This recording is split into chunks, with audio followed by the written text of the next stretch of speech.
Hello दोस्तों। तो चलिए रउआ सबनी के बीच में हम तिलक के गाड़ी गीत लेके आयल बानी। तिलक गीत अच्छा लगे तो लाइक शेयर और सब्सक्राइब जरूर करें जा। कमेंट बॉक्स में जरूर बताएं लोग कि गीत रउआ लोगन के कैसन लागल। अच्छा लगे तभी कमेंट करके बताएं लोग, ना अच्छा लगे तभी कमेंट करें लोग।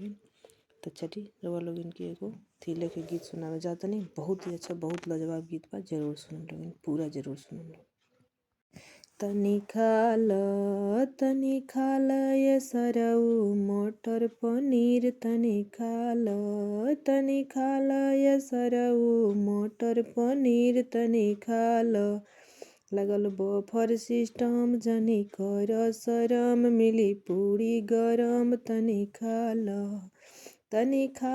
ये सरऊ मटर पनीर तनी खाल। लगल बफर सिस्टम जनी कर शरम, मिली पूरी गरम तनी खाल ये सरऊ मटर पनीर तनी खाल। कहीं लिट्टी रखल बा कहीं चोखा रखल बा, तोरा दीदिया के गरम समोसा रखल बा तनी खाल ये सरऊ मटर पनीर तनी खाल।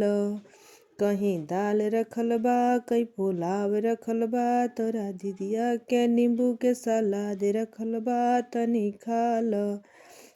खाल ये सरऊ मटर पनीर तनी खाल।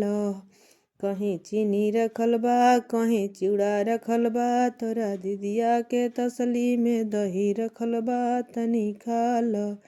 तनी खाल ये सरऊ मटर पनीर तनी खाल ये सरऊ मटर पनीर तनी खाल।